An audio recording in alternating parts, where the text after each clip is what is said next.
Recording. Hi, guys, and welcome back to the Barbell Lifestyle Podcast. I'm your host, Christina Lynn, and I'm here with my co-hosts, Marissa Roy and Sadie Bug. So if you watch on the YouTube channel, you'll see that my dog, Sadie, is in my lap. So she's here for today's episode, but today is a really exciting episode. Marissa and I were just talking before we started hitting record about how this is just going to be a really good discussion speaking to population who maybe is beginning tracking macros or maybe isn't really sure what to do and is just starting out in their health and fitness journey. So today we're going to do a macros 101. So talking all about what macros are, maybe how to track macros, a lot of principles that go into tracking your food. And we're just really, really excited to get this one going. Yeah, and I think that this is really something that we tend to assume people know about or assume people know how to do when we're talking in our posts or in our podcast episodes. And, we're talking about, okay, well, with your macros, let's do this, or adherence to your macros, this is how you can get better at that. So lots of ways that we kind of just skip over, like, okay, what if there is a person who doesn't actually understand how to track their macros? And so we're just going to break everything down to the most basic level so that you can have a stronger understanding of how to actually get started with tracking your food, because it is our preferred method of, I think, dieting for ourselves and for our clients. And we find it to be the most comprehensive and the most flexible. So we're just kind of taking a step back today and breaking down all of the basics so that you can always reference this episode back if you need a refresher, or if you are trying to share this with someone who maybe needs to catch up and figure that out for themselves.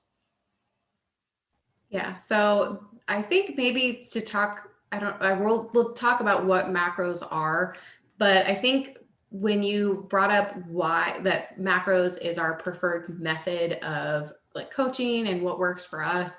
So maybe talking a little bit about that before we go into what macros are. So there are a lot of different style diets that you can do. There's low carb, ketogenic, low fat. You can implement Weight Watchers, paleo. There are just so many different types of diets out there. And so Marissa and I track macros, or we implement flexible dieting. And so we have found that that is the most realistic and most sustainable method of dieting. And so that's why we choose it, because we feel like while it sometimes can feel restrictive at times, it does give you the most flexibility with your food choices, and it's not super, super strict and rigid. So like, for example, ketogenic, you have to eat very low carb, very high fat. And that's difficult to sustain over a long period of time. So that is one of the reasons that we implement tracking macros and flexible dieting with ourselves and also with our clients. Yeah, and I think one thing to kind of preface is when we say method of dieting, a diet is just the way that someone eats. If you don't pay any attention to what you put in your body and you just grab what's convenient and maybe you go through the drive-through, that's still your diet. So when we say method of dieting, we're not just talking about fat loss. Spoiler alert, we will do an episode specifically on fat loss, but that is not today. When we say method of dieting, we're talking about the way that you choose to eat or the way that you monitor your eating, because to an extent, everyone has to monitor the way they eat. They may or may not put a lot of thought into it. They may or may not put a lot of care into it, but eating is something that we have to do every single day. It's something we have to make decisions about every single day. So essentially just prefacing with that. And then the next thing that I wanted to add on to that is, we look at flexible dieting. So flexible dieting and tracking macros, we're going to use pretty interchangeably throughout this episode. But I like to think of it as it implements a sustainable structure, and we can essentially become more or less sustainable within that. So this is something I talk about a lot with my clients.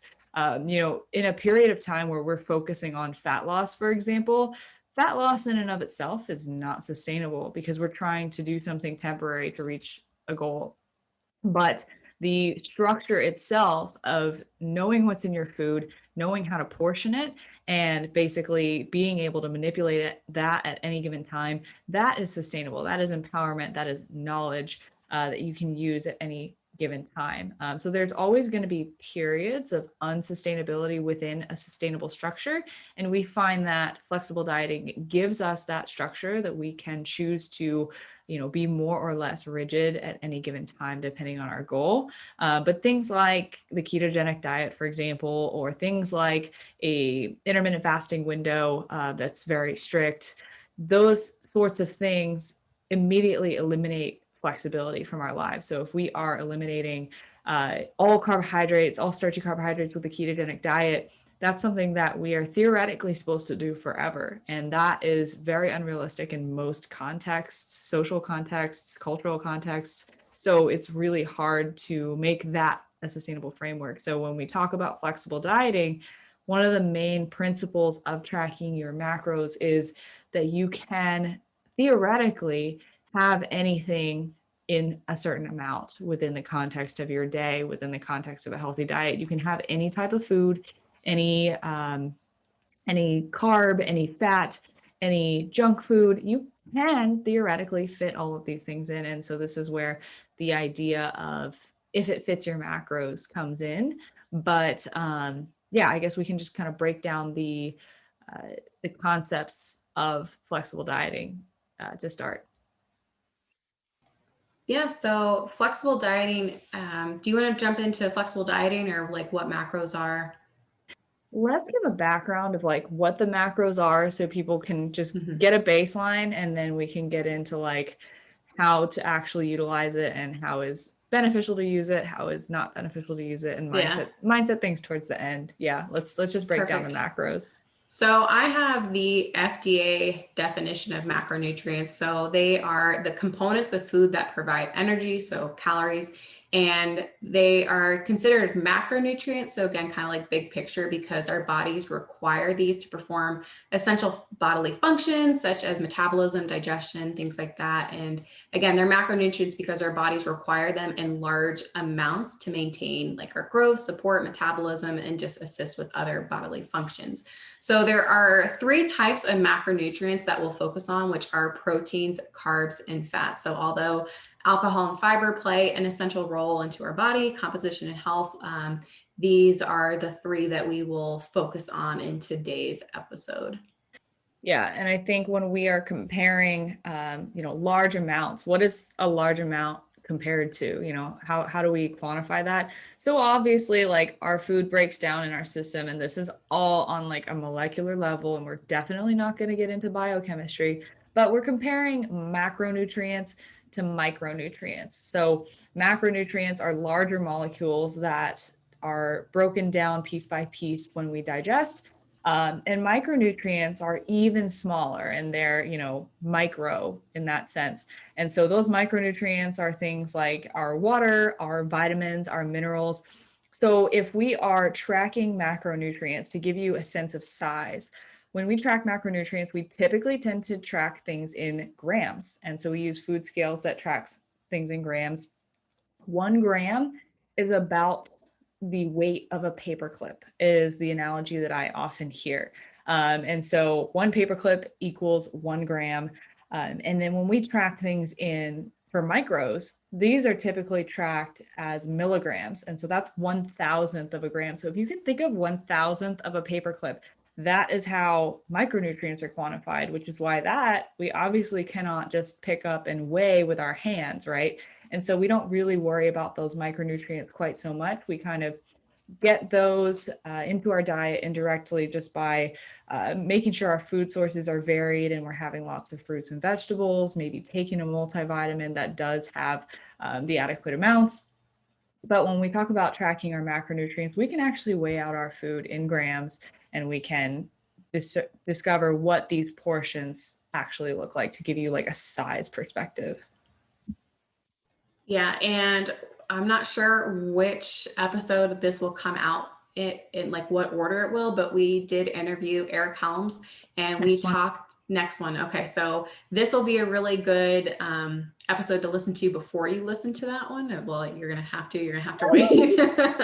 But we broke down the muscle and strength nutrition pyramid. And so we talk about macronutrients being kind of at the bottom of the pyramid. So being what you should focus on first before you start worrying about micronutrients. Because again, macros are just kind of like a bigger picture. So really focusing on what you can eat to hit your macros, and then starting to focus on and think about micronutrients and the quality of food and the food choices that you're making. So this will be a good episode. And then listening to that will just really help kind of pull and pull this all together.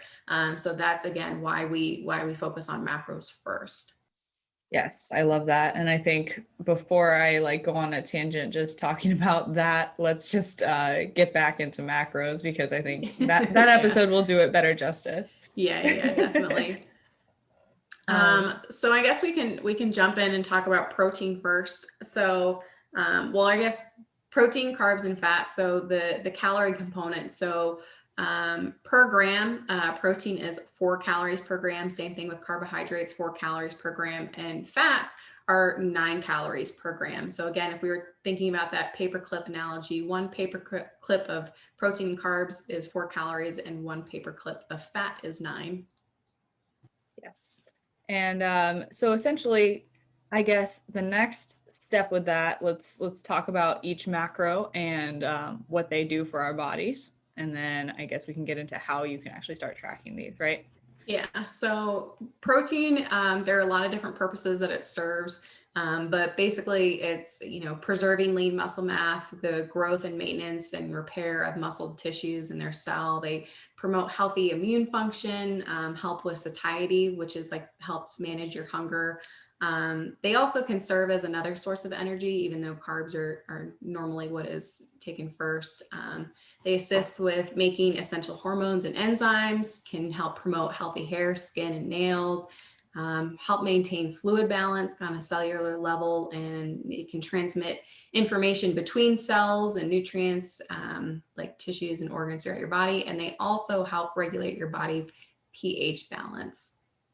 Yes. So to kind of like summarize, I think, and just big picture, what is the benefit of eating protein? And we're going to get into how to actually set your protein goal to eat enough protein.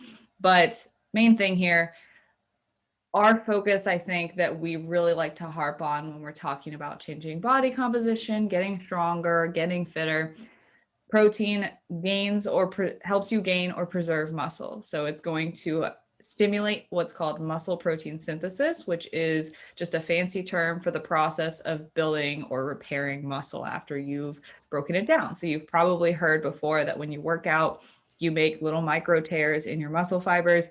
That muscle protein synthesis is what brings that back together, is what repairs your muscle.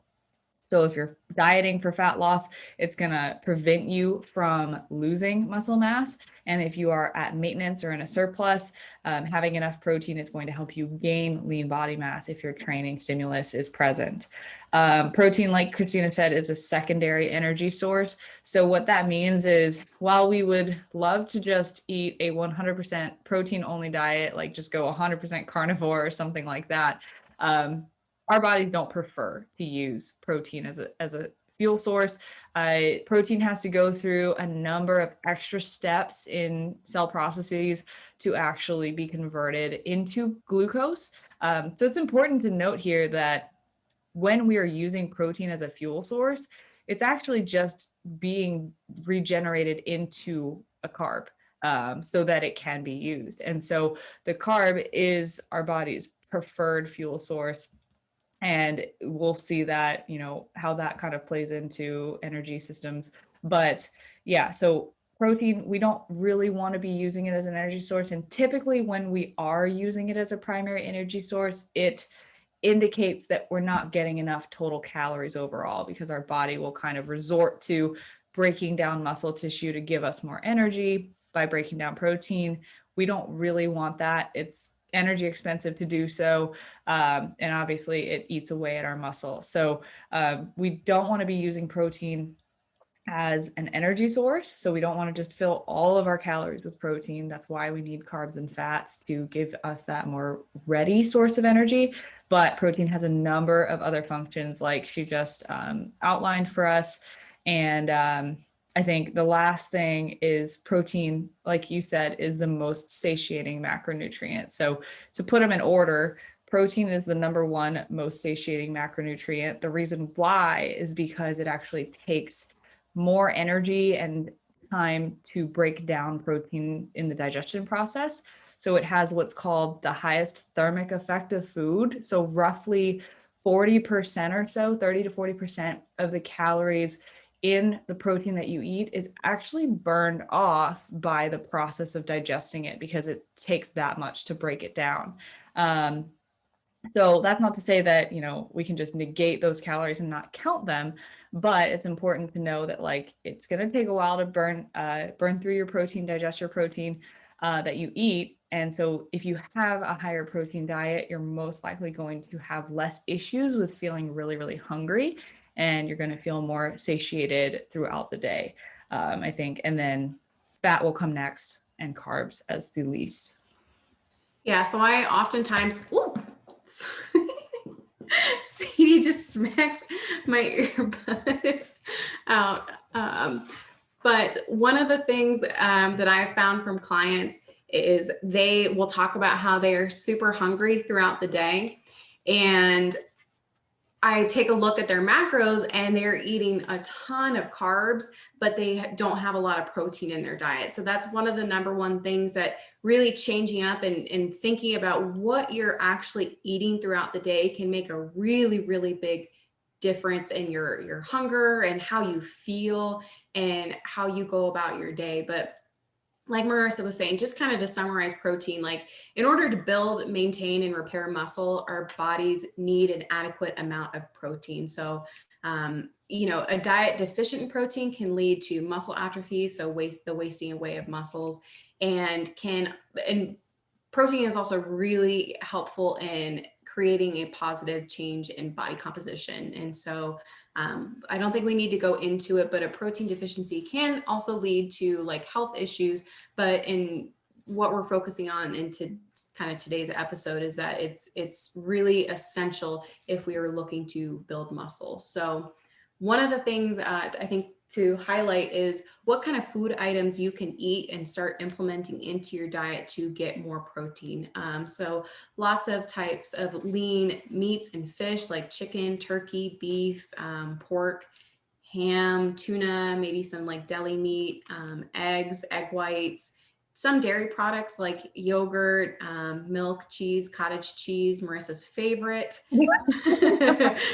Okay, so interjection, funny story here. When we went to go visit Christina and her husband for a week, so she was like asking me beforehand, like, what do you think you would need like grocery wise that you'd want to have here, just like to make sure that you can hit your macros or just kind of like have your staples around. I'm such a considerate friend, by the way.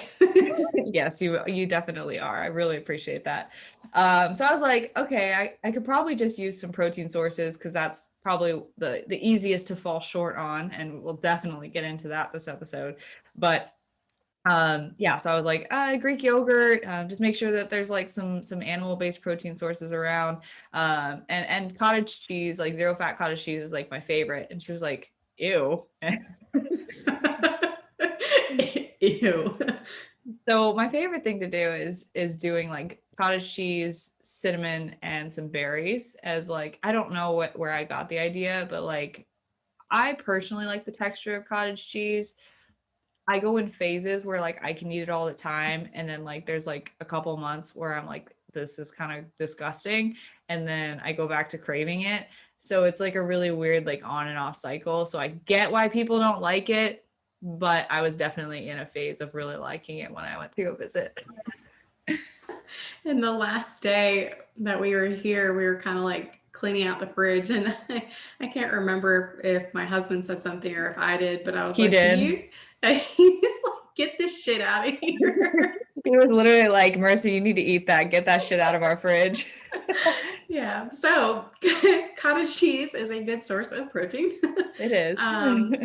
You could also eat tofu, And then there are also our supplements that you can implement, like whey, casein, soy, isolate, like protein bars and protein snacks. But the other thing to think about is that there are kind of, we want to focus on complete sources of protein. And while some things like some other things you can get like trace sources of protein. But the other thing too is that something like eggs versus egg whites. So eggs have higher fat content. So you do need to be careful of things like that. Like salmon is also going to be like a higher fat protein source compared to like cod or tilapia. So there are some overlapping items that you can eat that will both kind of qualify as a fat and also protein. Same thing with carbs, that it can also be fat and can also be protein. But those are just some general food items that you can work in that will help you hit your protein goal. Yeah, and I think when we're providing a list of like protein sources that we could be eating, I think it's important to make that distinction, like lean protein sources, so like a chicken breast versus a fattier protein source like a chicken thigh. There's also carbier protein sources, so like beans, black beans. Um, I'm blanking, but like a ton of other beans, like pretty much every legume is going to have a pretty high amount of protein. It's a good protein source for vegan diets, vegetarian diets, but they're also high in carbs. So those two overlap for sure. And so just making sure that when you are grocery shopping, taking a look at, is this, a more pure source of protein? Does it have carbs? Does it have fats? So when you are tracking your macros, when you are aiming to hit a certain macro target, that you know how to balance those things out to actually hit your target and not just go over on certain ones. But I kind of like the structure that we've put together here. So we're going over each macronutrient. What does it do? Some food examples. Now, let's just be comprehensive and say, how much protein do we actually need, and kind of tie that all together. And then we'll move on to fats and carbs. So how much protein? The FDA, or the RDA, I'm sorry, recommended daily allowance of protein is 0.8 grams per kilogram per day. That is not a lot of protein. So if you take your body weight, my body weight in kilograms is just my body weight divided by 2.204. And that is, because I can't do mental math, Mathing. I weigh, yeah, I'm Asian. Like what a shame. But but I weigh about 150 pounds. So in kilograms, that is 68 kilos. So if I multiply 68 by 0.8, that is 54 grams of protein per day. So it's very easy to not be below the RDA for protein recommendations. And the important distinction here is that the RDA is the recommended amount of protein to prevent disease in the general population. So this is not talking about clinical populations. This is not talking about special populations. This is just generally in the United States. To prevent disease, you would need that much amount of protein per day. So the requirement for resistance training, for athletes, for individuals trying to change their body composition goes up pretty drastically. So some of the recommendations from the NSCA, the body that I'm certified by, for certain types of athletes like endurance athletes or team sport athletes, they want the athletes to be getting anywhere from 1.0 to 1.6 grams per kilogram per day. So that's at least, if I were that type of athlete, 68 grams of protein to about 1.5 times. So over 100 grams of protein for sure.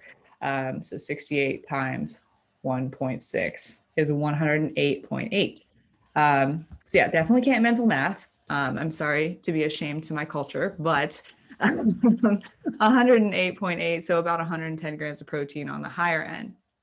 Then when we get into protein recommendations for body composition change, that's going to be even higher, because when we want to build muscle, we need to give our bodies enough resources of protein to actually be able to repair and create new tissues, because that's what building muscle is. We're creating new tissue. So we need to have enough fuel to do so.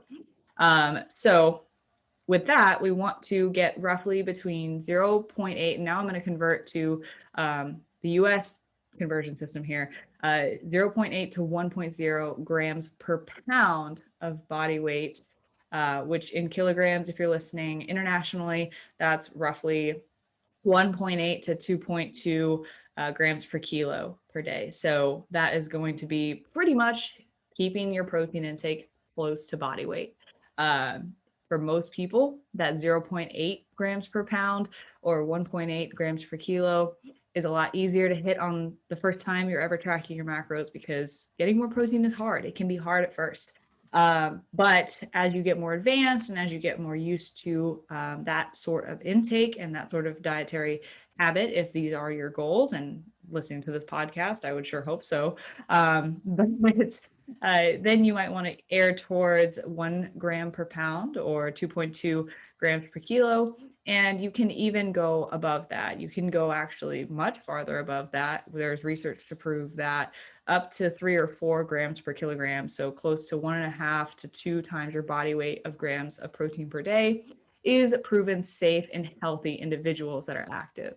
So caveat there is the population, healthy individuals that are active, but that is shown to be safe as well. How much more beneficial, we don't quite know yet, but there have been some anecdotes to show that keeping your protein slightly higher can be more beneficial for body comp change. Yes, and I think for anyone who is a bodybuilder, I think I can't remember what study it was, but I think that they were mentioning that having a higher intake of protein in your off season can do a lot for your health, more healthier body composition. So I did see that, but I think just for general pop, if you're just starting out, that 1 pound of body weight, I think is a really good, very easy rule of thumb. So if you weigh 130 pounds, you should be getting roughly 130 grams of protein per day.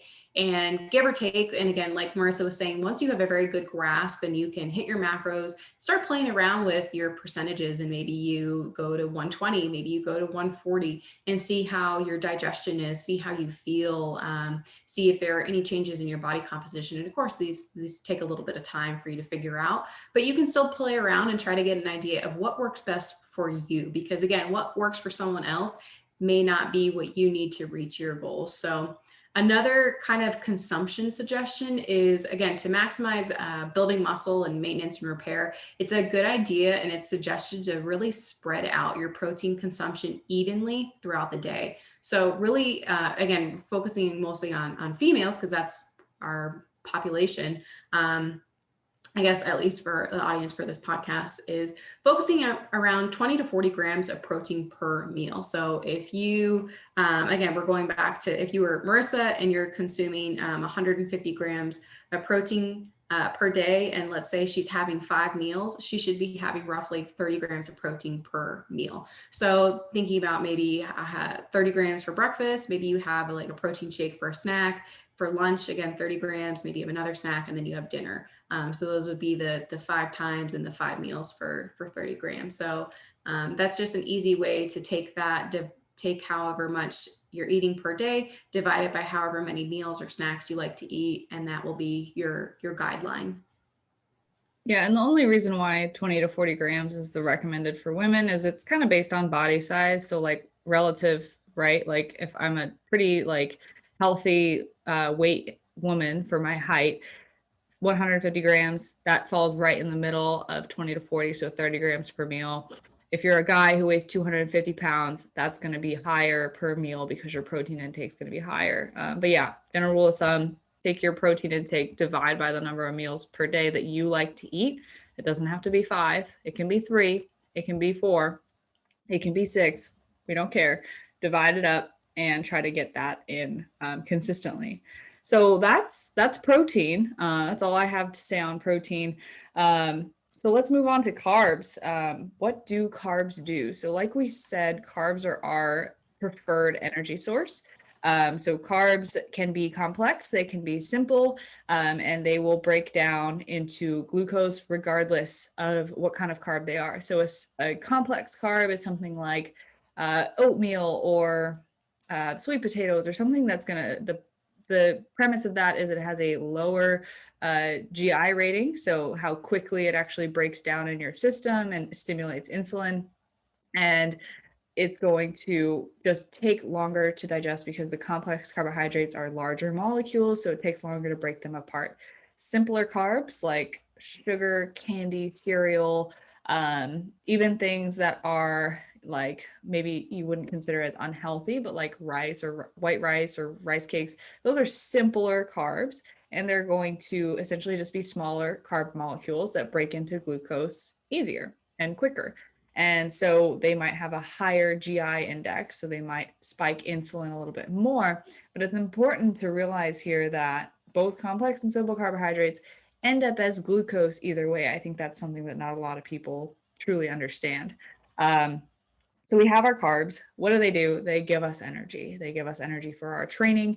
They give us energy in our brain. Our brain's primary fuel source is glucose. So oftentimes when we go on a low carb diet and we have brain fog, that is why that happens, because our brains love to function off of glucose. And the amount that our brains can use fat converted to glucose for fuel is less so than our bodies. So that makes it even more difficult for us for a while until we really adapt if we're doing low carb. But not going to get into too much of a rant with low carb diets. No, but if you go back to the first few episodes, I have what you would consider prep brain because I was not having a lot of carbs. And so it's your brain just doesn't function at the right speed. I remember like before the first episode that we recorded, Christina was like, Marissa, like if I skip words, I'm sorry. Like if I just like randomly skip words and sentences, and I was like, is this a good time to be starting a podcast? When I can't speak. It makes me think I don't think that you're not a big Office fan, but for anyone of all of my Office fans, it just makes me think of Kevin Malone when he starts like leaving out words and he he just skips words and like really simplifies all of his sentences, but that's how I feel. But yeah, so carbs help your brain function properly. So they are, again, carbs are considered a macronutrient because they are essential. So there are a lot of still, even in 2021, there are still women out there who believe that carbs are they need to eat super low carb all the time and that carbs will make them fat. And there's just a big misconception around them, but they are considered a macronutrient because they are essential and they help us function. So I do want to clarify though, they're not technically essential because our bodies can convert other fuel sources into glucose. Right. But our bodies use glucose regardless of if we're eating glucose. That's the important thing. And so like the argument with the ketogenic diet is carbs are not essential, so we can just cut them all out and we can use ketones as fuel. So that is the one exception, is if you do like completely convert over to ketosis, which is very, very hard to do. It's not just starting to go on keto for 7 days. Takes months. But if you are 100% keto, you can use ketones as fuel, but in every other circumstance, and if you break out of ketosis, you're going to use glucose as fuel. So it's not essential, but like, you use a lot of glucose. It's not essential, but it is. It's like you're gonna you'll benefit from having adequate glucose. So training, it's fuel. Brains, it's our fuel, and our body uses it very easily. Glucose goes through the bloodstream, goes to our muscles, goes to our cells, and our body loves to use it. So so they're also necessary for like your central nervous system, your kidney. Again, we talked about your brains and your muscle to function properly, and promotes healthy intestinal system and healthy digestion. Fiber. Yes. So having carbs, again, make your body's main source of energy, but it can help like combat fatigue, headaches, digestive issues, weakness, difficulty concentrating. So most people if you were to just eat and not really consider what you're eating, a lot of people, their diets will consist primarily of carbs. Yes. So that is, and without getting too much into fiber, but I think one thing that some of my clients and people that I talk to don't necessarily know is they're like, hey, what's a good source of fiber?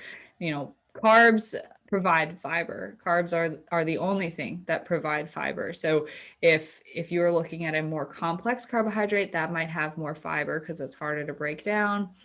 There's two types of fiber. I'm not going to get quite into it, but leafy greens, vegetables, and whole grains and legumes are going to be your main sources of fiber. And that is a type of a subcategory of carbohydrate that is on the complex side of things because it's very hard to break down. And that's why it helps with digestion.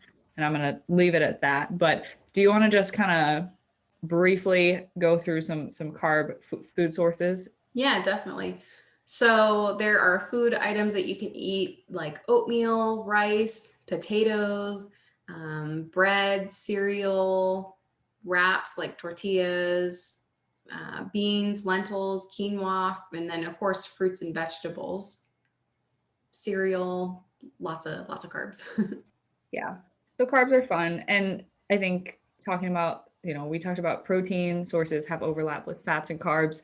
Carbs are going to have overlap with protein sources. So if you look at the macronutrient profiles for vegetables, for example, a lot of vegetables have a couple of grams of protein here and there. So you'll get a little bit added up from your vegetables. Not a ton though. It's really just like trace sources like we've mentioned before. And then there's going to be carb and fat combinations. So those are the fun ones. Those are baked goods. Those are donuts, cookies, ice cream. So when the thing is when we hear people say like, I'm going to cut out carbs or sugar, and they're like, well, I'm cutting out, cookies and baked goods and all of those yummy things. They're not just cutting out carbs and sugar. They're cutting out carbs and fats and tons of calories by doing so. And so it's important to know exactly what you're talking about when you're making those exclusions from your diet, which is why the principles of flexible dieting and understanding all of this is so, so important. Yeah. So in terms of the general dietary recommendation, I set protein first and then I set fat, and then whatever is remaining I set for carbs. So we can talk about that a little bit, but carbs are kind of like the last thing and just kind of whatever is remaining of your calories. So I guess we can talk about fat first and then jump into calorie or to carbs again. But that is generally how I set my macros for my clients. That's exactly how I do it too. So I was going to say, like, when we actually get into how to set your own macros, we could just walk through that. So yeah, we could just bump on over to fat.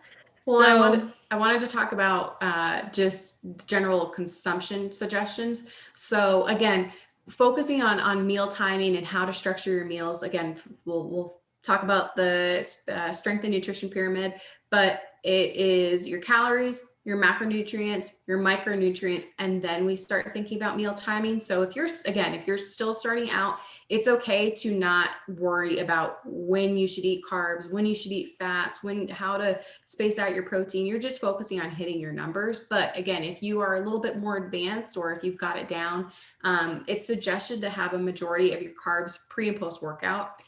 Again, so that is something that I tell my clients, and that is something that I generally follow. But this is to help before training sessions, which will be you're better able to utilize those carbs as energy, so you can have a more beneficial session than if you just went in and you had maybe just a super high fat meal or nothing at all. But these kind of and then again, we'll talk about reverse dieting. We've talked about that before, but fat loss. But carbs are generally something that you will see a lot of fluctuation, either an increase or decrease in whether you are cutting, whether you are maintaining, or you're going through a building phase. And then I guess we should have preferenced or just said that protein generally stays fairly consistent regardless of whatever phase that you're in. So if you're in a fat loss phase or if you are bulking or building, your protein will generally stay the same throughout the entirety of that process and really won't change a whole lot throughout your lifetime. unless your body weight like drastically changes. Right. But should generally stay pretty consistent. But carbs and fats are what are the macronutrients that we change quite a bit. Yeah, definitely. So we'll manipulate those. And like a general rule of thumb, if we're just going to go with like plate planning with carbohydrates, you want to have about the size of your palm at each meal that you sit down for. And we'll get into why that kind of coincides with the recommendations that we would give anyways. But yeah, that was a good add-on. Yeah, so that brings us into fats. So fats are essential for growth, development, energy, being able to absorb vitamins. They provide cushion for our organs. They can help regulate our body temperature, maintain like your cell members, and regulating hormones, I think is a really, really big and important one. And again, serves as another source of energy. So Marissa had mentioned with a keto diet, when you go into ketosis, you do utilize fats as your energy source. But again, fats are very, very essential and are very important, especially for females. Yes, dietary fat is more and more important the more that we learn about it. It's so crucial for hormones.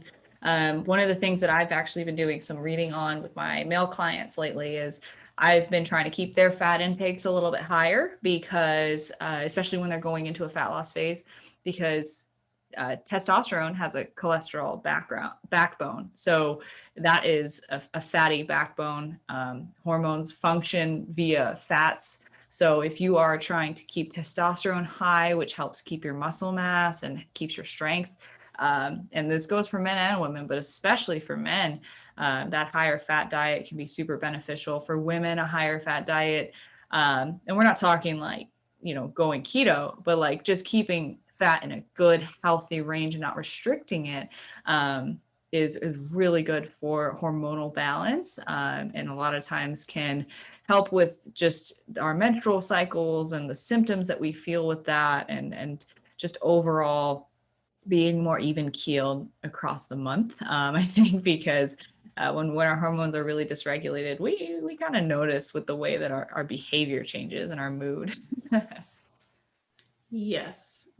Shameless plug for poise.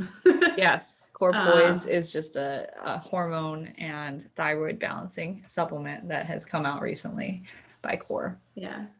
So I will actually, well, I guess we're going to get off on a tiny, tiny little side tangent, but I personally am severely affected by my period and my cycle every month, and I have really bad symptoms. So I just ordered Core or Core Poise, and it should be here pretty soon. So I will definitely report back on how I feel like that's kind of helped and whether it's alleviated any symptoms for me.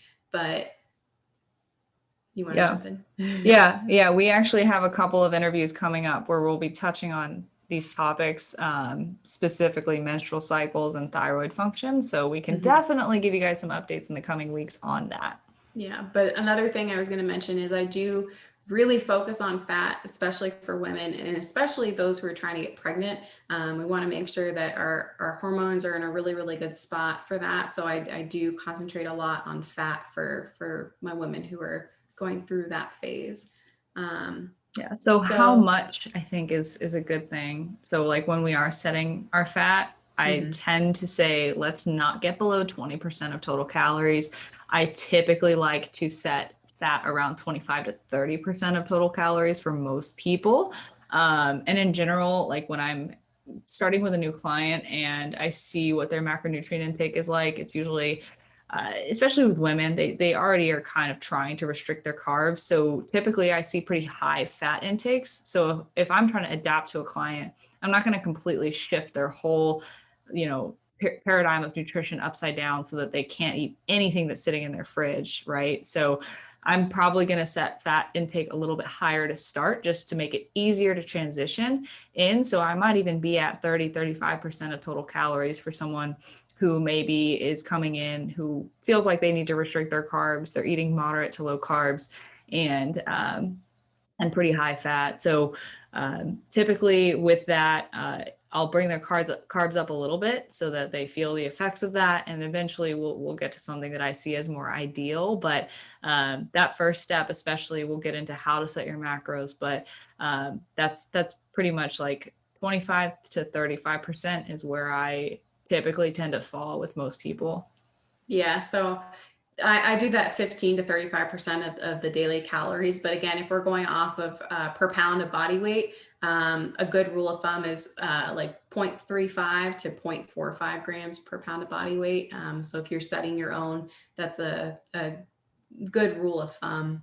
But again, if you are looking to implement fat into your diet, there are things that you can eat like avocado, nuts, oils, fatty meat, like we talked about before, salmon, maybe cuts of steak, cheese, flax seeds, egg yolks, nut butters, things like that. Do you have any more that you can think of? That pretty much about covers it. Most fat sources tend to overlap, with fat or protein or fat and carbs. So yeah, that's a pretty good overview. Pretty much not much except for like nuts, and not even nuts. Like they have some protein, but like oils are like the only like pure fat, like oils and butter. So yeah, that pretty much about covers it. Yeah, butter. I can't believe I left that out.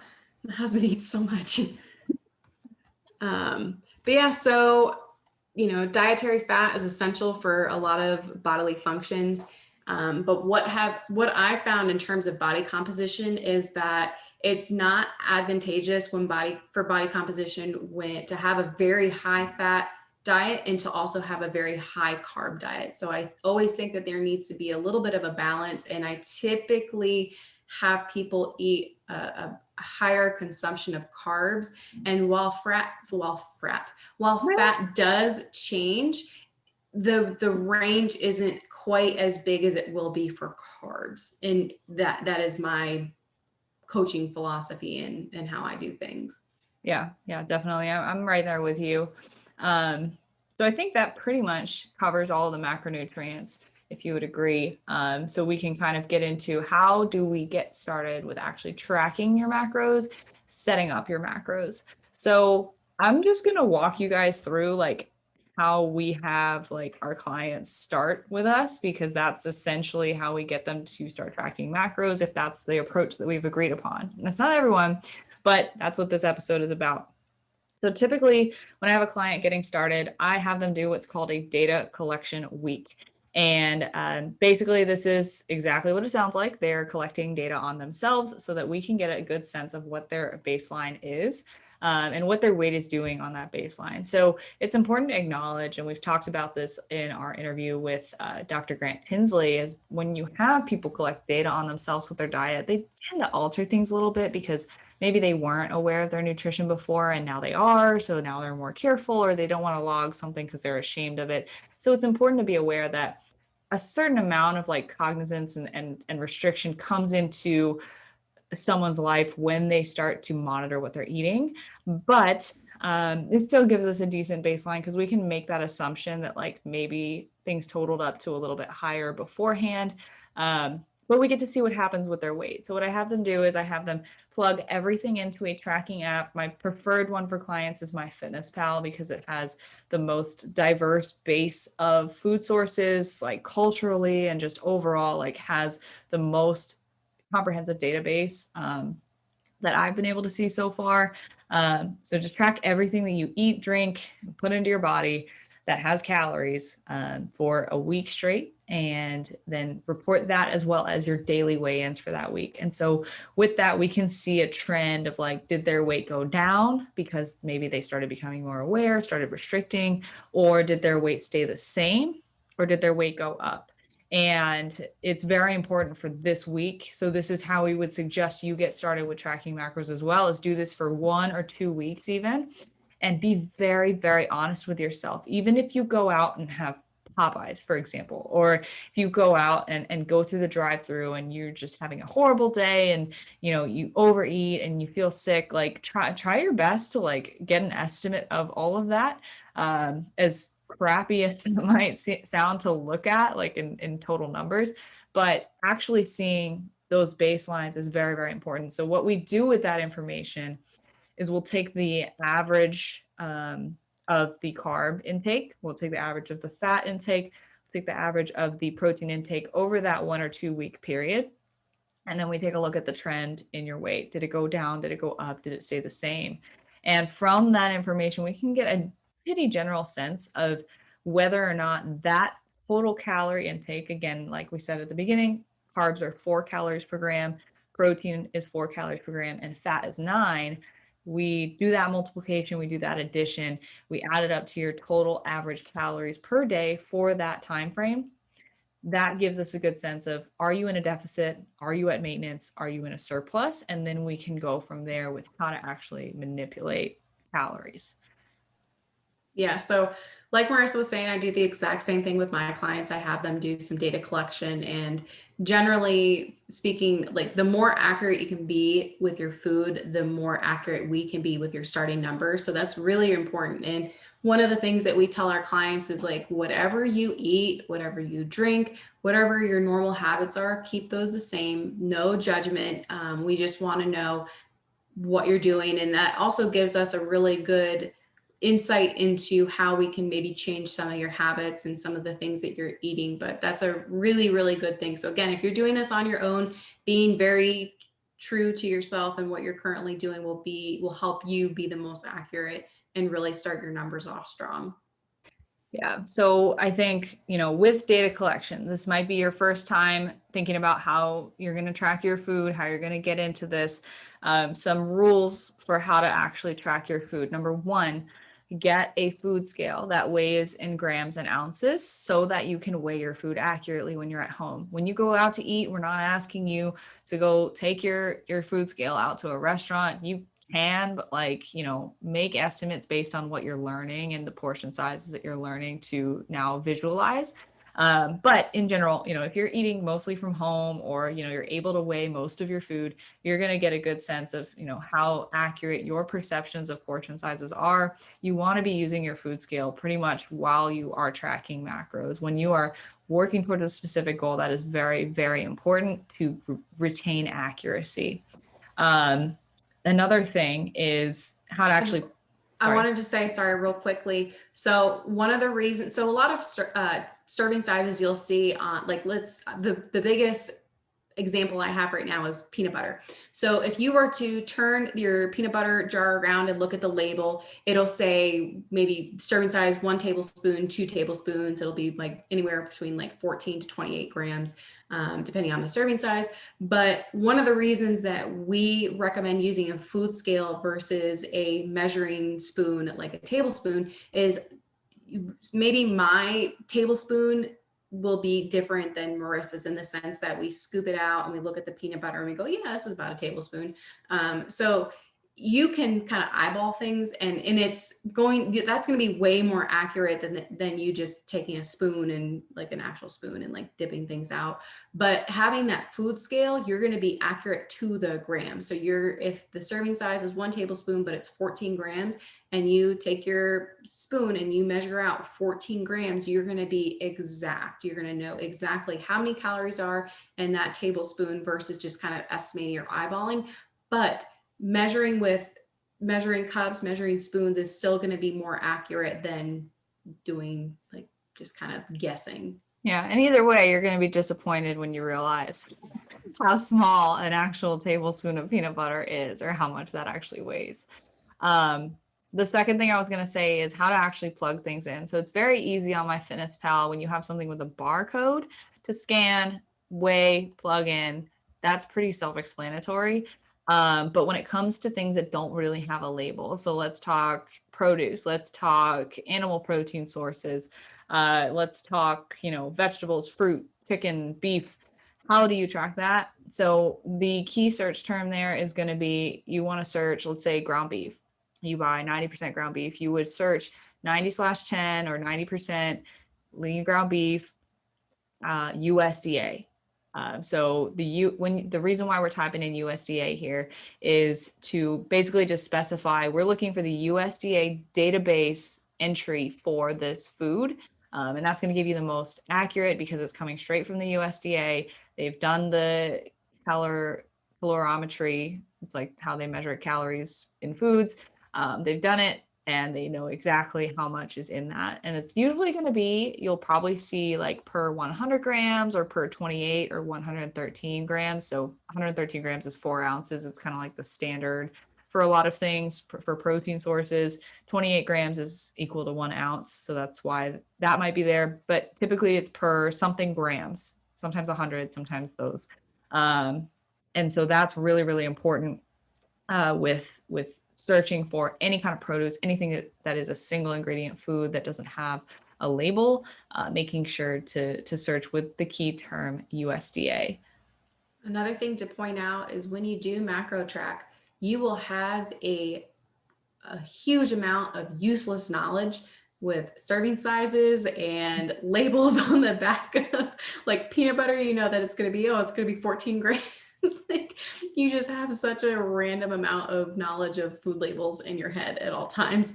But well, I guess we'll kind of talk about how that plays into being able to taper off from tracking. But I just want to point that out where you're like, oh, 28 grams is 1 ounce and 113 is 4 ounces. That's just the type of knowledge that you're going to get in your head and you're going to learn throughout your time, because it can be very overwhelming in the beginning. Yeah. And that's how it was for us when we first started. We made a lot of mistakes with tracking. There are a lot of times where at the end of maybe a week, I'll be like, oh my gosh, like I can't believe I was tracking this incorrectly the whole time. So you're going to make mistakes. You're also going to figure out things that work best for you. Like if you're the type of person who likes to track the night before, maybe the morning of, but you're going to figure out something that works best for you. So just because your friend does it another way doesn't mean that you have to do it the same way. And that kind of goes into what Marissa was talking about when in terms of tracking meat. Well, then we get a lot of questions of, well, should I weigh it cooked versus raw? And in my personal opinion, I think that cooking raw gives you the most accuracy, but it's also not at least in terms of meat, it's not always the easiest way to do it. It's a lot easier to, cook in bulk. Like you just cook a bunch of chicken for the week, you cook a bunch of ground beef, and then you measure it out in its cooked form, because the measurements will change. But it's just what I found is it makes things a lot easier. And again, we always talk about sustainability. So you're going to be able to do that, I think, for a longer time than having to try to do all the raw conversions. Yeah, like doing math every time you portion out your chicken or your beef or your fish, like it does get annoying. So general rule of thumb with tracking raw versus cooked, you want to just remain true to the way that you actually weigh it. So there are going to be entries. So, I said 90-10, lean ground beef, USDA, raw, USDA, cooked. Add that search term in because that's going to make a difference. So typically, rule of thumb, meat tends to lose about an ounce over the cooking period because it's going to lose water when you cook it. About an ounce, but of course, if you burn the shit out of it or you like undercook it a lot, that's going to vary. So just being aware of that, not getting too caught up in the details, but just tracking cooked versus raw based on when you're actually weighing it and being consistent with that. Vegetables tend to lose weight when you cook them as well. And then things like pasta and rice gain weight when you cook them because they are absorbing water. And so it's important to know that and know what you're searching for. And usually one of the big questions with pasta is like, what does the label mean? 2 ounces is typically the cooked weight that it's talking about. Or no. I'm sorry. So labels are in their form that they're in the box or like in the packaging. So 2 ounces is 2 ounces raw, uncooked. Yeah, that's my bad. Yeah, so it's the same thing with rice. So generally, and so again, a lot of people will bring this up when it comes to frozen food. Well, is it cooked? Is it when it's frozen? It's in the form that it's in right now. So rice and pasta are really big ones. So we'll get into that in a little bit. But the label is how it is when it comes to you in the label. Yeah. Even I get tripped up, but no, I just flip that in my head. But it's important to just make sure you're consistent with the way that you are weighing it and the way that you're tracking it. Because if someone, scoops out 2 ounces of cooked rice and they're like, oh my God, this is 40 carbs, like that's gonna screw your actual intake. So make sure that you know like what you're working with here. So search for cooked, search for raw, search for USDA. So that's how to actually track your food. So let's talk about when you have done your data collection week, you've gotten your average, you see if you're in a calorie surplus, deficit, or a maintenance. What do you do with that information now that you know you're tracking everything right, you're plugging in everything you're eating, you're staying accountable, you've gotten your data on you, and this is the average amount of calories that I ate for the past week or 2 weeks. What do I do with that? So I think it's important to analyze what your goal is. So if your goal is fat loss, and we'll go into more depth with how to actually change calories depending on your goal for fat loss specifically in another episode that we'll do. But if your goal is fat loss, you want to be in a deficit. If your goal is maintenance, you want to keep your calories in a place where your weight is not changing. And if your goal is a surplus, you want to be slowly gaining weight over time. So I want to jump in real quickly and just say that if you have never tracked macros before, and let's say that you did your data collection week and you're looking at your macros and you're looking at your average and you're like, wow, I'm not getting nearly as enough protein as I should be, or wow, I'm severely under eating carbs or fat, and you think that you want to lose fat or you want to jump into a weight loss phase. Oftentimes, and I have found this with clients, that just switching up someone's macro percentages at their maintenance can make a huge difference in body composition. So even though you might think that your goal is fat loss or weight loss, oftentimes just simply changing up the percentages of what you eat and having you do that consistently over a period of time can be huge for your body composition. yeah, and I was kind of gonna make that point as well, because when we set up your changes with your ratio, so what do we do with those calories? We're kind of looking at, okay, well, where are your calories now? What is your weight doing? If your calories are super low and your weight's not moving, that doesn't necessarily mean you're at maintenance. It could just mean that your ratios are kind of effed up. So a lot of times not having enough protein can cause huge stalls and plateaus in your progress.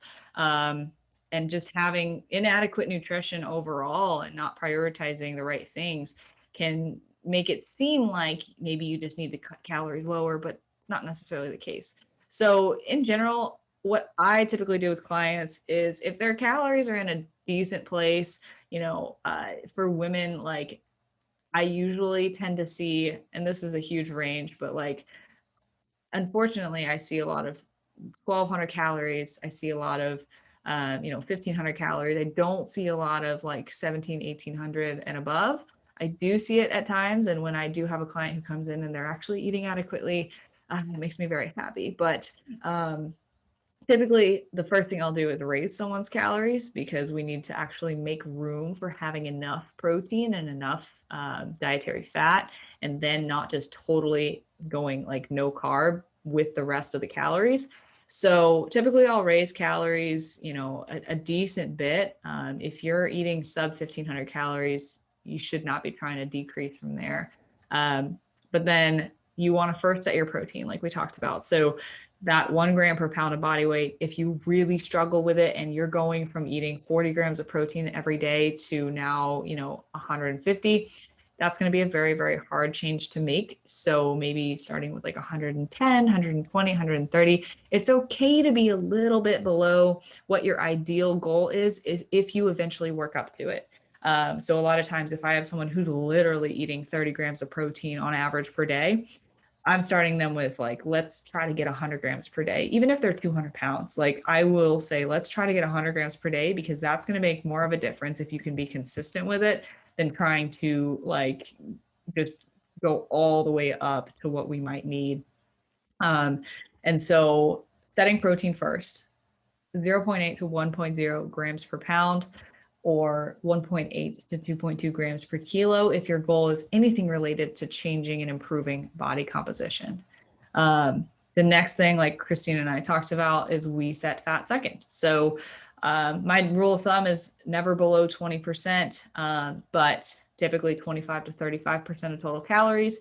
And like I mentioned earlier, this for me depends a lot on what this person's diet looked like in that data collection week. So if their fat intake is super high, I know it's going to be really hard to make an adjustment for them to be adherent if they are, if they're going from eating 90 grams of fat per day to now only 20% of their total calories. So for that type of person, I might give them 30 or 35%.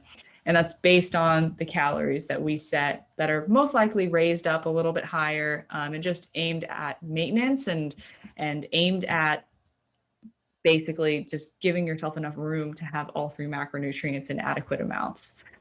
And then finally, carbs, just do the multiplication. So the number of grams that you set for fats and protein, multiply by 9 and 4 respectively, and then take those remaining calories from your total. So let's say, I have 2,000 calories to work with, 1,200 of those go to fats and protein. Then I have 800 calories left to work with carbs. Divide that by 4, and you're left with 200 grams of carbs. That's like one easy math example that you can use, and basically just working with that. Yeah, so I follow the exact same kind of formula when I'm doing either myself or my clients. So if we want to jump into how to change macros when you're not seeing the results that you want. So again, like we mentioned, I think the first thing is really focusing on what your percentages are and being consistent. So all too often I'll see clients who are like, well, my coach never changed my macros, or they haven't changed for a month. Why? Like, and sometimes I think clients can think, well, my coach is being lazy.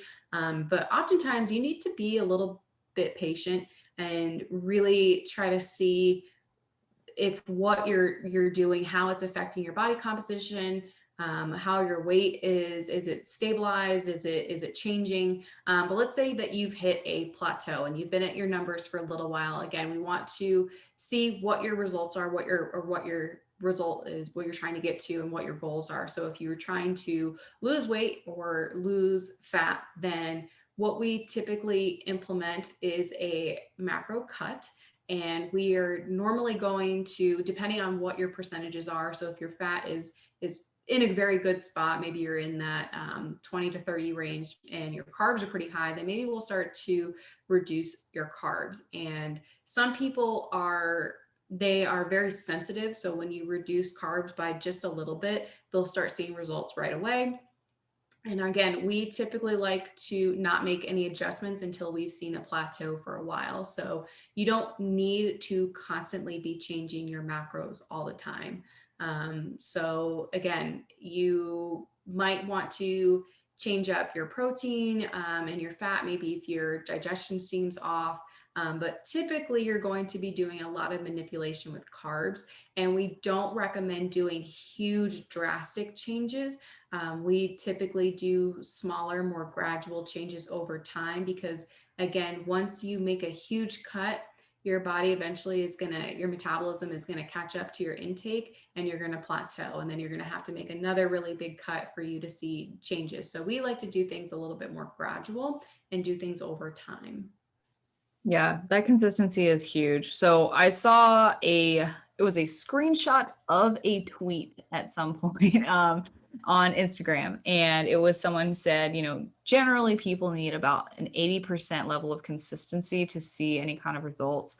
And if you take what 80% of your week is, that's 5.6 days per week. And obviously, it's either 5 or 6 days of consistency, but like on average, if you are really adherent 5 to 6 days per week, and those 1 to 2 other days of the week aren't super far off, you're going to see progress. But the only way to really be sure if something is working or not working is, are you 100% with it? Like if you do something for 2 or 3 weeks for 100%, meaning your macros are there, you're also hydrating, training, and taking care of sleep, stress management. Like there is so much shit that goes into this. But like, let's say you're 100% on all of that for 2 to 3 weeks and nothing happens. That's when we say, okay, it's time to make a change. And, no progress does not just mean the scale's not moving. It means your measurements aren't changing. It means your pictures don't look any different. It means you don't feel any different. A lot of times you can be making progress, but maybe it won't be reflected in one method of tracking progress. So that's really, really important when you're trying to know do I make a change right now or not? Oftentimes the answer is you need to be more adherent and more patient. Yeah, and one of the reasons I have my clients and myself, we typically take our weight every single day, because I like to focus on the average for the week rather than just. I know that some people are like, well, I can only weigh myself one day of the week, and so that's a whole other topic to get into. But seeing how your weight is changing over time is really big, because that you might have seen a spike in weight in the middle of the week, but eventually it came back down. And so trying to think about what factors affect your weight, but also that's a really good way to see how you're progressing. But like Marissa was saying, the body composition and like how you look in pictures is, I almost think sometimes speaks even more than your weight. And I see this for a lot of clients who just start off with me. They're like, well, I feel like I should be losing more weight. I feel like I'm not progressing. And I put their side by sides and I'm like, you are progressing. You're making a lot of changes. Your weight may be stable, but look at the changes. And they're like, oh my gosh, I didn't even realize. So taking progress pictures is a really good way to see how you're progressing over time. So try not to focus 100% only on weight. Yeah. And I mean, it's really easy to just get frustrated if something's not changing on the scale. But like you said, muscle is more dense. So if you are building muscle, you're intentionally training, eating enough protein to do so, and putting your body in an environment where it can build muscle, that's going to slow down the rate at which you would see the scale go down because fat loss is happening, but muscle gain is also happening. And those things can offset each other to an extent. And I think, when we're looking at, okay, well, how is your weight actually changing? So like we will use weight as a metric to measure progress over time. So if you have hit that plateau for, 2, 3 weeks of full adherence and you've hashed out every detail and you've dotted your I's and you've crossed your T's on everything, then okay, what kind of a change do we make? Typically, I don't do more than 20 or 30 carbs, and I don't do more than 10 fat usually. If I have to make a change, sometimes I'll do a little bit of both. So maybe 15 carbs, 5 fat. Um, Sometimes I think that decreasing by something as little as 10 carbs or like 2 or 3 grams of fat is just so little that it's really negligible. So if you're looking at this from like a calorie standpoint, 30 grams of carbs is going to be 120 calories. 10 grams of fat is close to 100 calories, about 90. So, we're making about 150 calorie change, probably to see a bigger deficit on a day-to-day basis, is typically the rule of thumb I'll go by. Right. And you can change just carbs, you can change just fat, you can do a combination of the two to still hit that, if you wanted to do maybe 100, 120, 150 calorie difference. And what I typically do is I like to be, again, it's very individual based on the client, what they like to eat, what they struggle with, depending on what their numbers are at now. So take that into consideration. If you love your carbs but your fat is already pretty low, well, you might have to cut your carbs if you want to make a little bit of progress, but you want to, again, make sure that what you're doing, you're still liking your diet and you can be adherent to it. Yeah. And I think one final note on how to manage your progress is to acknowledge here that coaching and what we do is literally a game of trial and error. And I don't think a lot of people realize that. I think they think we have the answers, we have the magic, but in all reality, it's a matter of managing variables, trial and error. And if something doesn't work, we make a change, we manage the rest of the variables, and we see if that pans out. If it doesn't, we analyze again, change a variable, keep the others constant, analyze that. And it's literally just that. So if you're going to do this for yourself, you have to realize it's no different than coaching. A coach is going to give you the objective view, the outsider's perspective, and maybe be a little bit more cutthroat when you need them to be. But at the end of the day, it's trial and error, it's consistency, it's patience, and it's making sure to look at every aspect of the picture. Yeah. And I think just again, to briefly build off of that, like Marissa was saying, that some things are trial and error. And I mean, I know that with my clients, I'll be like, hey, let's try this. Let's just see what happens. Let's see how you respond. And it's nice to have someone else who's looking at your data a little bit more objectively and can give you some things to implement or some changes to try, and trying to have an open mind to things. So if you are like, well, this never worked in the past, or nothing works for me, or this is the only thing that I've ever done to see progress, just trying to be open to changes. And even if you are trying to do things by yourself, maybe trying something to implement, changing your ratios a little bit and seeing what happens. So it was a little bit of an experiment, so to speak. Oh yeah. And I had a conversation with a client literally yesterday. Makes me think of this. When we had our consultation call, so I set her up with her program yesterday. We had our consultation call about 2 weeks ago, and she was complaining about how she's never been able to see progression in the gym. She's never gotten any stronger. She's used the same weight on the bar for a squat or a bench for years. She's never been able to see progress. And she was very frustrated by this. And then she sent her information in. And a lot of times there's this cognitive dissonance of like, you recognize that one thing is happening and you recognize that another thing is happening, but you don't really put them together. And she went over her macros that she had done for data collection. She was like, I just don't really think I'm eating enough. And, I just think, I probably could be eating more, but also like I get really nervous about going over a certain amount of carbs and going over a certain amount of fat. I get really nervous about that. And I told her straight up, I was like, look, the reason why you haven't made progress in the gym is because of this lack of willing to eat more than what you have in the past. And this is going to be the threshold at which you cross for seeing progress, the progress that you never made.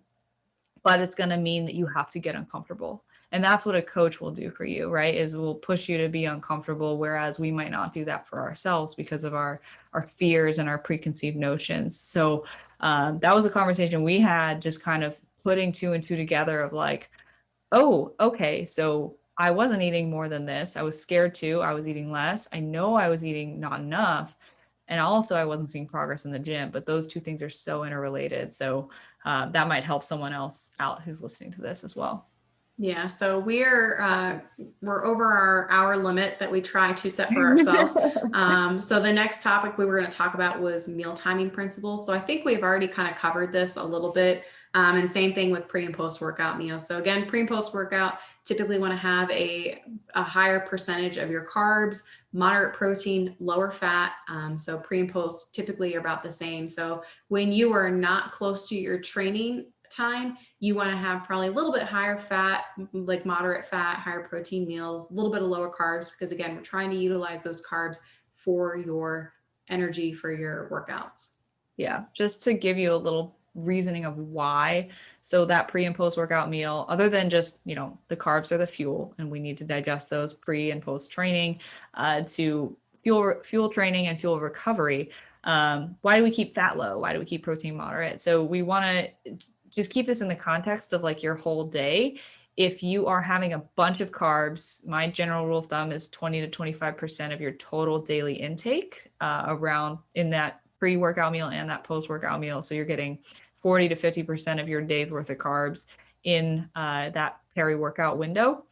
If you're eating that many calories of carbs, do you really think that adding more fat to that as well is going to digest well? That's just a huge meal. So keeping that context in mind, and then so if your carbs are really high at those two meals, then what are your other meals going to look like? They're probably going to be a little bit lower in carbs, but how do we balance that out? We use the fats that we weren't using at those pre and post workout meals. I think ties that all together of like why we're actually doing this, in addition to a higher fat intake can also slow digestion.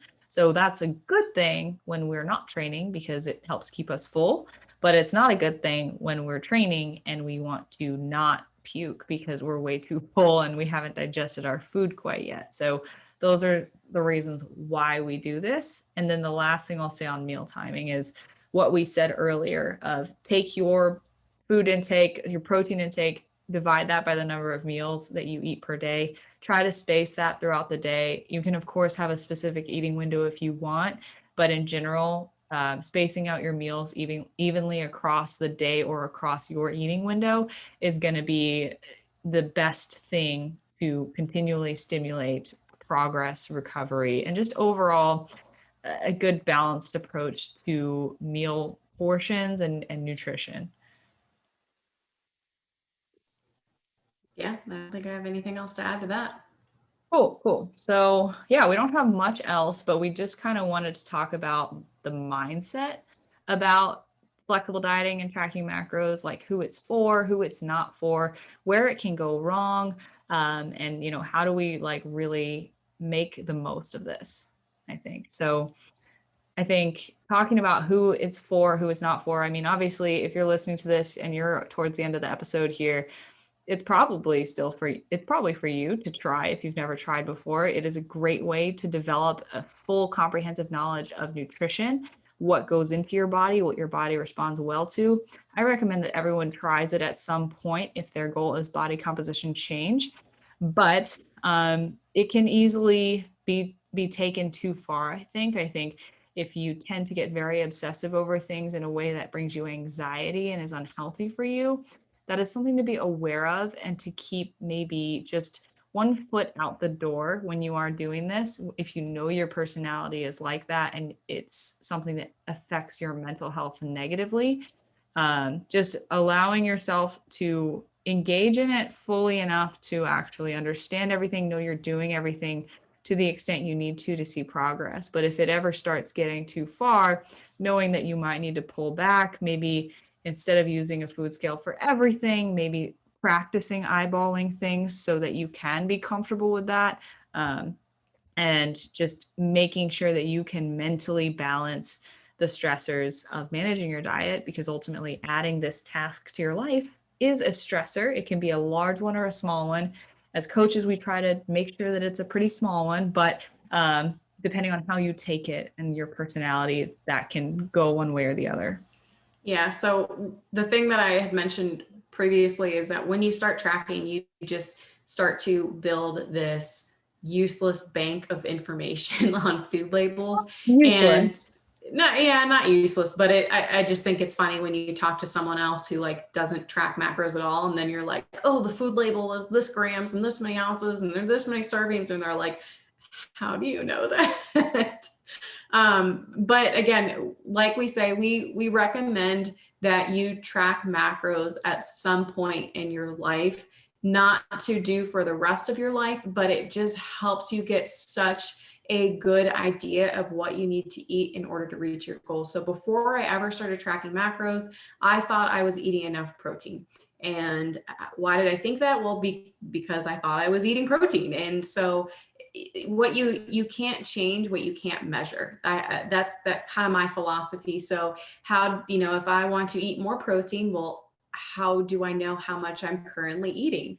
So that's why we recommend tracking macros. So if you want to lose weight and you know that you're eating 2,000 calories, well, then you can bring it down to 1,900. And then if you stall, you can bring it down to 1,800. So I like seeing the numbers. I like that data. It's really helpful for me. And again, if you want to change things, you can be very specific and you be very accurate. So what I like to do and what I like to tell my clients if we're transitioning off of tracking macros, because yes, it can be exhausting if you're doing it day in, day out, and you're being extremely accurate. So I will keep a mental note or like a mental list in my head.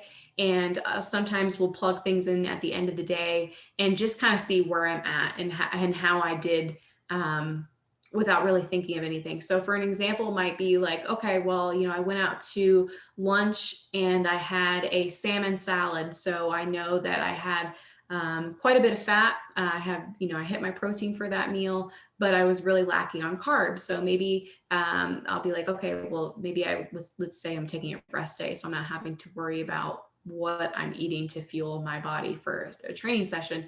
But I might say, okay, well, I know for dinner, I can probably have something a little bit higher in carbs, but I need to have something that's moderate or low in fat.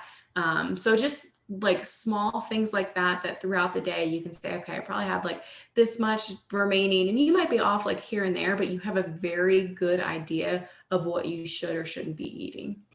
Yeah, and that's the sustainable structure, right? Like that's exactly what I talked about at the beginning is this gives you the knowledge and the framework of like what you know now in every context. So it's not what tracking macros is not is I must have food scale and food app at all times. Otherwise, I am a failure and I must do nothing to manage my nutrition. It's taking the principles and taking the knowledge from that so that you can have a sustainable structure to your eating. So you know if I eat a donut, then I have to probably dial some things back with my other meals and not just eat them as normal. Otherwise, I'm probably going to be pushing myself over the edge here. And that you can't change what you can't measure is so pertinent. Oh my God. It's like the example of the guy who can't gain weight, who's like in college or high school. He's like, I can't gain weight. Like, okay, well, what do My you husband. what are you eating? I eat a lot. Are you sure? Yeah, I eat a ton. There's no way I'm not in a surplus. Okay, well, can you quantify that for me? No, that's too much work. Well, Well, okay. then what do you expect? Like, what do you want out of that, right? So, Right. I think the mindset about it and what we take from it, I think what we do for our clients is we're really, really focused on okay, yes, we're tracking macros, and maybe for a short term, we have a more unsustainable approach to it where we are weighing everything, we are plugging everything in. But over time, and we'll get into how to actually taper off of tracking macros and how to make that fully sustainable for yourself if that's your goal in the future. But, we take that information and then we apply it to contexts where maybe we are out and about for the day and we can't track our macros because we don't have our food scale or our phone's dead, and how do we implement those principles and those like rules and the knowledge that we have and the encyclopedia of all the nutrition information in our head on a day-to-day basis without having to plug it in. And so it's about building up the database. It's about building up your knowledge and your empowerment to know what am I supposed to be having for my body at this time for this context, because I now have the tools and the knowledge to do so. So hopefully this was a good comprehensive discussion for you to understand how to get started with this, how to track everything, how to figure out how to actually make changes and how to analyze progress a little bit. And we'll get into more on this. I think this, like, as always, like gives us more ideas for more episodes, but gives you a nice basic understanding of macros and how to work with them. Yeah, and of course, if you have any questions, you can always reach out to me or Marissa, and we can try to explain things more in depth, or maybe add things into a future podcast. But we're here to help you guys, and tracking macros can feel very overwhelming. There's a lot of work that goes into it initially, but eventually you learn a lot more. You feel more comfortable with what you're doing, and it just becomes kind of second nature, and you don't really have to think about it too much. So if it does feel overwhelming, just know that with time, with practice, that you'll get better at it, just like anything, and you'll be able to do things a lot easier than before. Oh yeah, that reminded me the last thing I was going to say. If you feel overwhelmed by all of this, or when you first start plugging things in, that is normal. That everyone feels that way when they start. It does get easier. I always tell my clients the first couple of weeks are the hardest, the most intensive, takes the most effort, but over time it does become second nature, like you said. Yeah. So I guess my last kind of tip takeaway, and this is what I tell clients as well, is it can be really difficult to kind of try to eat things throughout the day. And then you're like, oh no, I'm over on carbs. Oh no, I'm over on fat. So maybe take some time the night before or maybe the morning of and plan your meals throughout the day. And I think that's what helped me the most, was playing around with my Fitness Pal and being like, oh, okay, I can't have salmon and steak and egg yolks in the same day because then I'd blow through my fat too quickly. So there were some things I had to change, like switching to, egg whites, or maybe only, instead of having full eggs, I'd only have one. So just small things like that, but really sitting down and playing around with my Fitness Pal and understanding what foods you can eat are really, really helpful. Yeah, that pre-planning. Like if you're going to say, I'm going to track macros, I'm going to hit these numbers, but I'm just going to go about my day and then plug it in at the end, you're not going to be successful. So it does take a certain amount of planning and preparation and learning how to manipulate things on a day-to-day basis in the app so that you know what your structure should look like for the day. I have a YouTube video on how to pre-plan your day, and I'll have we'll link it in the show notes for sure.